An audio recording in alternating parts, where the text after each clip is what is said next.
Hello everyone, welcome back to Lucky15, and in this video I'll be giving you my Lucky15 predictions for tomorrow's horse racing action. And kick things off, we go for a little bit of jumps action in the 320 at Exeter in an amateur riders race, but I think this horse has got a good chance tomorrow. It's called Field Exhibition, 9-2 bookmakers at the moment, trained by Christian Williams, and Tommy O'Brien, who's probably one of the more experienced amateur riders in the field, is booked for the ride. Now this horse has been favourite out of its last 2 out of 3 starts, and even though it hasn't obviously delivered, it's been a little bit unlucky. A couple of starts ago it was hampered and then it fell at the first last time out, so you can maybe argue it's unlucky. If you actually look at the race though as a whole, it's a really weak race and a lot of these horses have really shown nothing, and Field Exhibition has shown some ability and should be there or thereabouts in my opinion. Its most recent run where it did complete, it ran a good race, finishing in 3rd place at Southall, and with Tommy O'Brien's experience in the last year or so, I think he'll put it to good use, and I could definitely see Field Exhibition going really close. So I think that could get us off to a good start at Exeter tomorrow.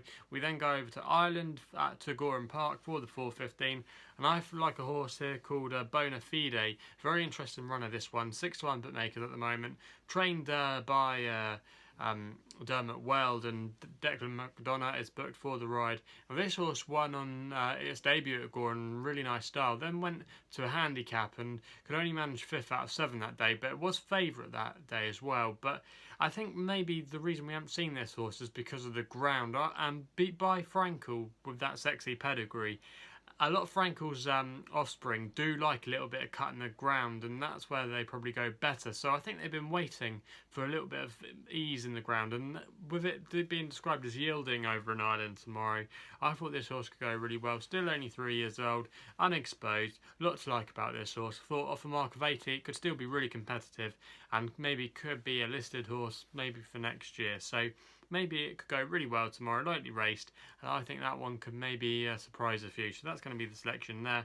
We then go to the all-weather to Newcastle for the 4:40. They've got a good card on tomorrow, going with a horse here called Goodman. Now this one is trained by Karen McClintock, who's a stable I've got a lot of time for. Faye McManaman's but for the ride.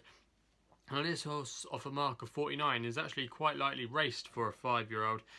Came back last time out from a break when it finished in 2nd place, and that was a good encouraging run. Before that as well, it finished 2nd as well in the all-weather back in March. So it's been running really well, and I thought tomorrow off a mark of 49 this horse should be really competitive, and I thought 11-4, that's the price of it at the moment, should be the one they've all got to beat tomorrow, and I think that one will be running home strongly at the end to win the race. We then go with our final selection in the 5:45 at Newcastle with a horse called Zamandas, I think that's how you pronounce it. It's 5-1 bookmakers at the moment, trained by Roger Varon. Andrea Zani's put for the ride. Now I think the switch back to the all-weather is going to help this horse, as its 2 best runs have arguably come on the all-weather. One at Kempton, and then also as well had a 4th place, so we know it likes the surface. It should go well at Newcastle tomorrow. Still unexposed, 5-1 bookmakers at the moment.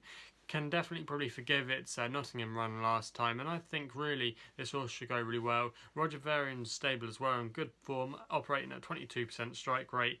I think this horse has got to go really close tomorrow. There's still a lot to like about it going forward. So for me, Zamandas at 5-1 is the one you probably want to be on tomorrow. So that's going to be the selection there, and hopefully we can have a good day tomorrow. So if you haven't done so already, please subscribe to my YouTube channel here at LuckyLoads15. You can also follow me on Twitter as well, at LuckyLoads15 being my handle. Also as well, check out my work with the Punters page. I didn't do a video on my own YouTube channel today, but we had a treble over on the Punters page, so just type them in or just follow me on Twitter and you'll find the links to my work over there. So yep, that's all I got to say. Please gamble responsibly. Hopefully we can have some winners tomorrow, and we'll be seeing you soon.